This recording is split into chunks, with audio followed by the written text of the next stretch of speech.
Scanning for audio.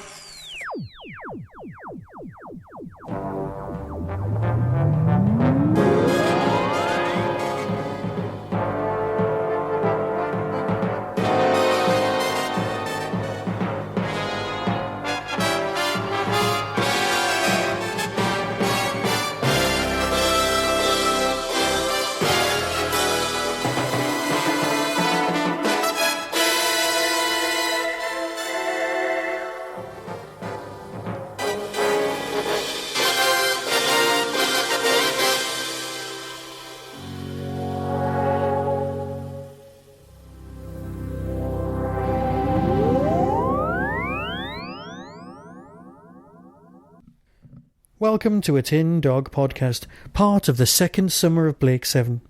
This time talking about episode 8, Hostage.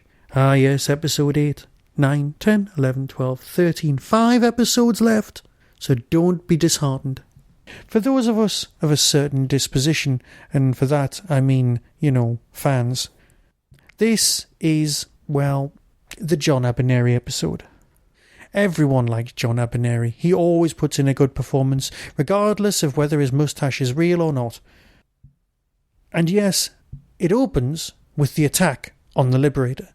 Why the Federation are still tracking them down and trying time and time again is, well, yes, it's perfectly reasonable to believe that the Liberator is trying to be tracked down by commanders using mutoids with really weird blonde wigs, and for some strange reason, a giant digital countdown clock in the corner travelling through space with them, which is what it looked like to me when I was a kid.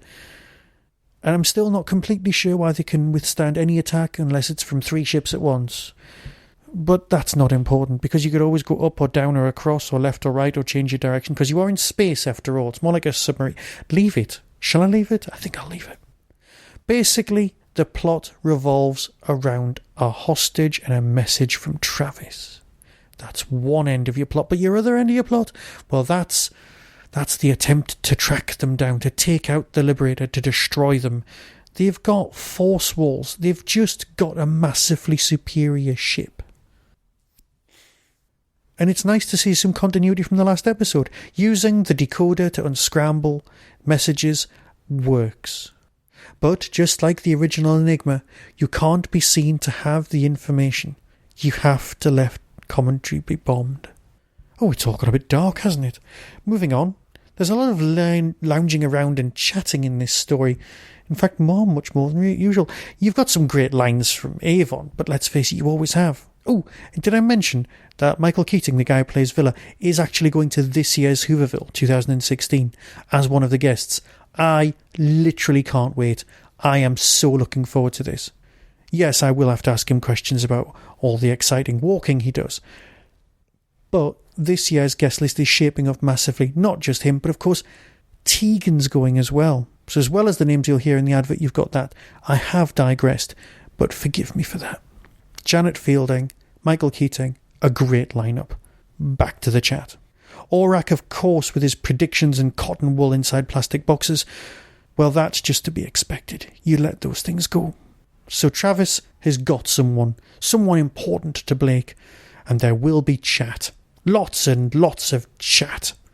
Hello, this is me, Travis. I've got a plot device for you. I'm going to be threatening. I wish I had a moustache and then I could twiddle it. Here's a photograph of someone who may or may not be your cousin or may not be your girlfriend.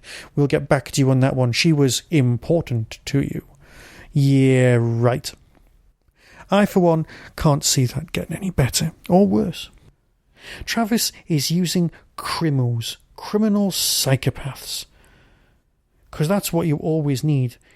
People you can really count on in a corner. A psychopath. But the important thing in this whole story is the payoff at the end.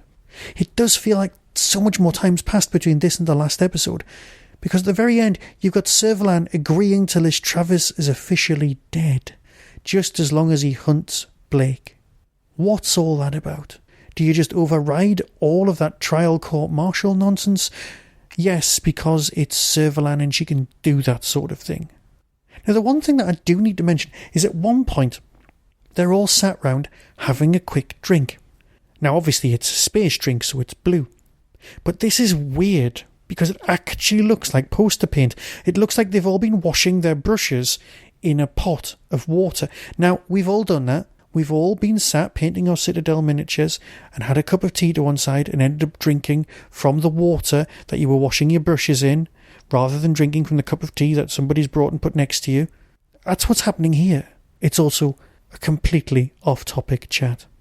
Yes, I'm rambling. Yes, I'm talking nonsense. And yes, that's the way of the world.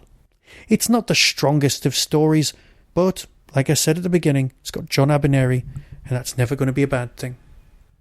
So I'm going to fade away? Of course I am. And I'll be back very soon to talk about more nonsense. So until next time, be seeing you. On the 3rd of September 2016, Hooverville 8 will be with us. Possibly the friendliest convention in the whole of the UK. This year's guests include, but are not limited to, Kai Owen from Torchwood, Michael Jason from Doctor Who, the Valiard himself, Katie Manning, Joe Grant, Eric Saywood, Sophie Aldred, good old Ace, and Matthew Dale. For more information and to book your ticket, visit the Derby Quad website, www.derbyquad.co.uk, derbyquad.co.uk.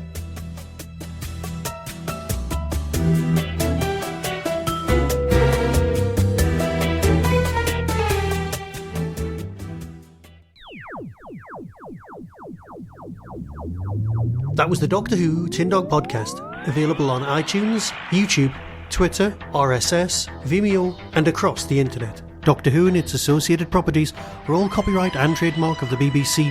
No infringement is intended. Why not become a supporter by visiting patreon.com/tindog. Contact the show on tin-dog@hotmail.co.uk.